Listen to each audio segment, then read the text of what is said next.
Hi, and welcome back to the Positive Prepper. Uh, Yay! I don't know if you might hear it sometimes. We're having a wonderful thunderstorm up here in Wisconsin. It's melting that snow, and I am so happy about that, so I can get outside. Um, so I imagine if you've been watching my videos or anyone else's videos, you've already started your prepping. If there's one thing that I would want you to focus on alongside of your food supplies and water and medical stuff is your home defense, and that's what this video is about. This is becoming increasingly important.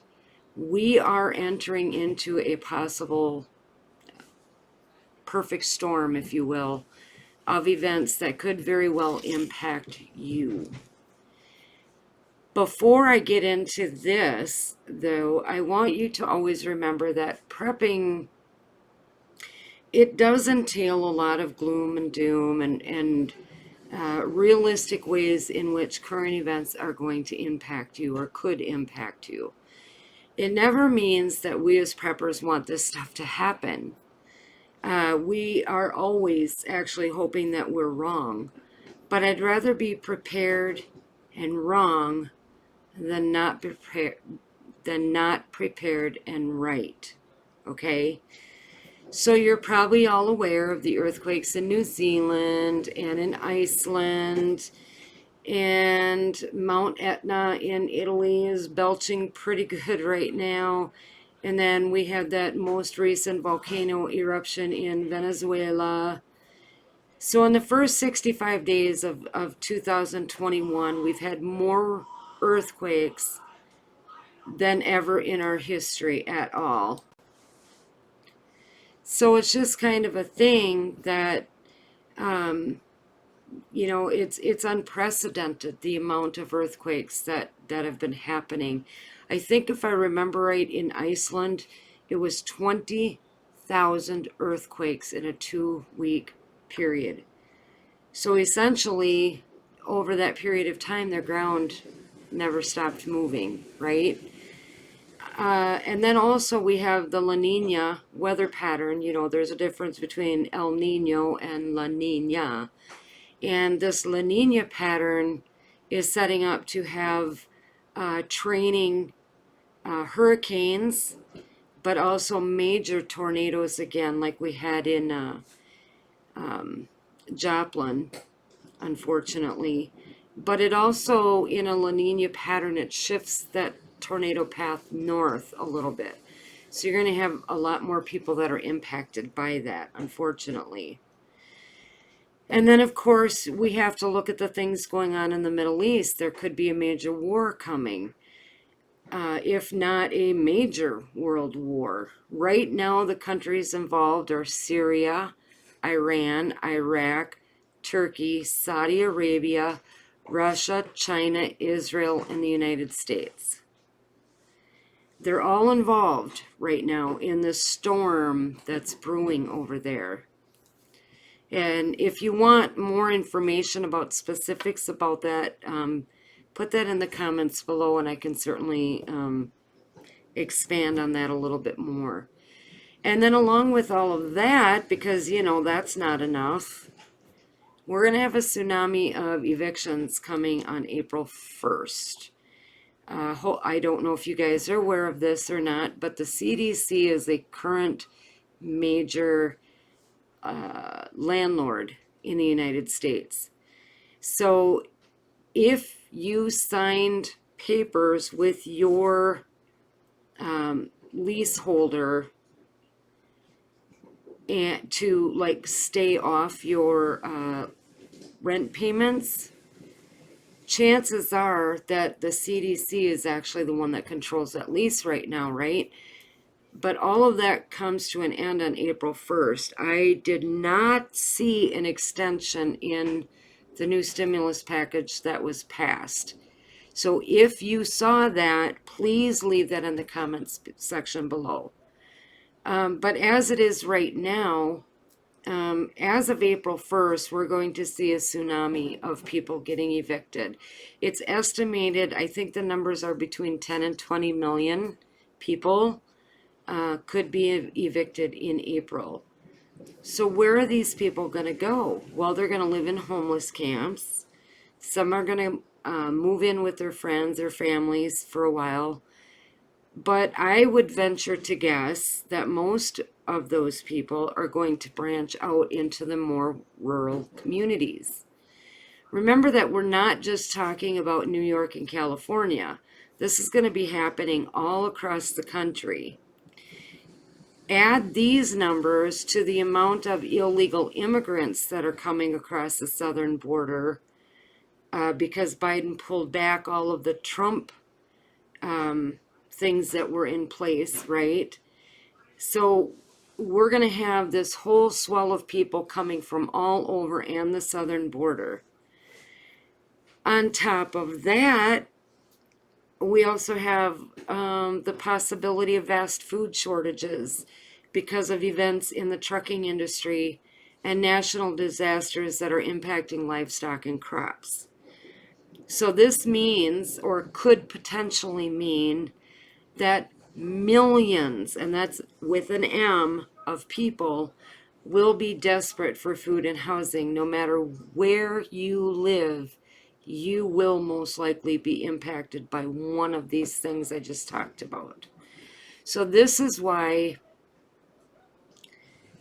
your home defense is probably the one place that you should really, I don't want to say like put the most money towards, because if you're like me, you don't have a lot of money to do that kind of stuff. But it really needs to be your focus. You know, the food, the water, the medical supplies, you can pick that stuff up on the way. But your home defense takes a lot of planning and a lot of preparation to be fully secured, or as secured as you can be. So this is going to be really critical to your prepping plan. So the first part of home defense is knowing your property really well. This includes things like line of sight. So if I'm standing at my front door and I look out, how far out can I see? What is my line of sight? You know, down the driveway, or, you know, over this way or over this way. And what if I go over to this window? What's my line of sight? Where are the hidden access points? So if somebody's coming off the road and they want to get onto my property, are there bushes, are there buildings, are there trees, are there fences? Where are these hidden access points that you would not be able to see in your line of sight from your secured location? And then also the layout, knowing where those trees and bushes and fences and all that stuff are. The goal is to make the outside of your home less accessible and more defendable, right? And that's also true with the inside, but home defense is a layered thing. And I have that kitty coming up on me again. So you want to look at area denial spots. So what that is, how can you put up things or do things that get any potential attackers to come in, sort of funnel them in to a defendable spot, right? So that you can defend your home from a specific location.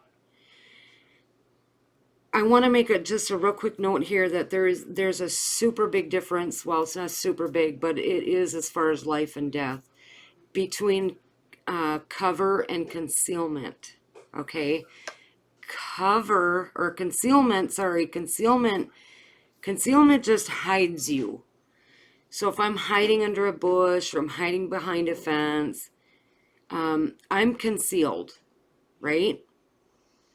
Cover, on the other hand, not only hides you, but it also gives you protection from freedom seeds that might be getting thrown at you. Okay, so when you're looking at the layout of your property, you want to make sure that you look for places that are good cover, not just concealment. So not only can you defend from your position, but you're also protected from what they bring to you. So you want to make sure that you have enough lighting outside your perimeter, especially over your points of entry, especially.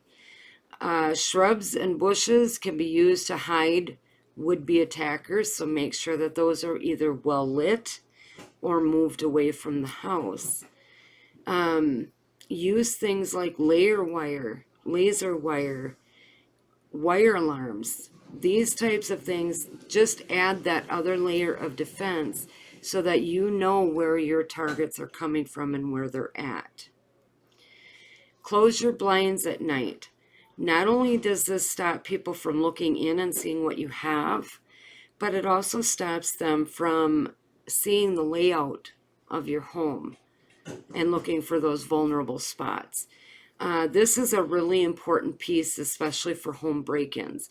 You know the layout of your house. They don't. So as with the outside and using these things to kind of get them into that point of defense where you can easily defend yourself, the same is going to be true inside your house. So you can move furniture, you can set up devices, you can do whatever you have to do to get them funneled in to that zone that's going to be much easier for you to defend against. Other real simple things, either get dogs, big dogs, or have beware of dogs signs on your property. Not just, on your front door, but also, kind of down the driveway a little bit if you have a long driveway, or on your fence, or, make sure people at least think that you have these dogs on your property. Security cameras, or even fake ones, are great deterrents. If you are in an actual SHTF event, there's other things you can do, such as backing your vehicle up to one of your points of entry, whether it's a garage door or your front door, side door, whatever.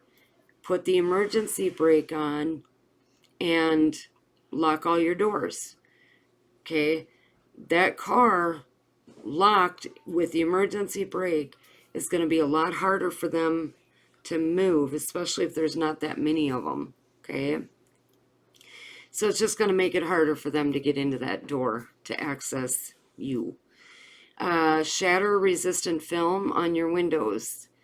Okay, so if somebody throws a rock or a brick at that, it shatters. It spider webs the glass. It doesn't shatter the glass. Okay, it's another deterrent. If you were in a complete SHTF event, things like having black latex paint over your windows or plywood, things like that where you can completely box yourself in. Basically, you're covering any glass and all of that. You're covering your doors. You're just doing everything you can to secure your home so that nobody can access it. And it also blocks out light so they don't know what's going on in there. So in the event of a natural disaster, or if your house has been breached, you got to make sure that your safe room, wherever that is, whether it's in the basement, a center room somewhere, wherever that place is that you go in case of emergency, you need to make sure that those places are well stocked as well. And again, that includes your food, your water, your medical supplies, blankets, battery operated radio, some kind of a toilet if you don't have a bathroom in that space, even a bucket with a pool noodle, around the rim, and some lime or kitty litter or something that you can put in there to keep the odor down. And then also, if you have children, make sure that their needs are going to be met if you have to go to that safe place. And then a couple other little things is just get into the habit of parking your car facing out, and also hiding supplies in your car. That way, if you have to leave quickly, you're going to be able to just drive out. You're not going to have to back up and go, right? And then lastly, remember that the walls of your house are not going to stop freedom seeds. So you might feel really secure when you have all of this, the plywood or the shatterproof glass, film.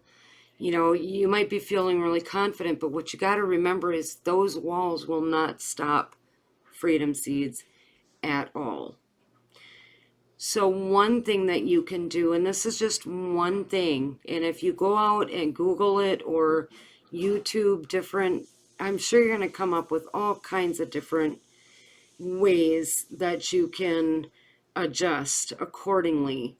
One thing that I recommend is sandbags and stacking them 3 to 4 feet up from the floor so that you can crouch down behind it. You can defend your position, but you've got something solid there that better protects you.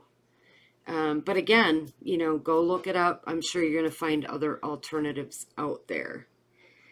The positive side of all of this is that you probably already have a really good idea where you need to kind of work on beefing up that home defense. You know your home better than anyone. And I have no doubt that if the time ever came, you would do what you needed to do to secure it. So what I've talked about in this video are just some ideas for you to consider, right? I'm sure there's a plethora of things out there, different ideas, and that's great. If you come up with something really cool, leave them in the comments below. You know, as we prep, and as I've said, you know, we've been doing this for 8 years, but we're still learning, right? So don't be afraid to share that with me. Remember that a big part of your home defense is prayer. Pray for God to cover your home with his hand of mercy. And remember to pass that mercy on to people who might need your help during these most challenging times. So please hit that subscribe button and notification bell. Hopefully this video is at least giving you some things to think about. Thanks for watching The Positive Prepper. God bless.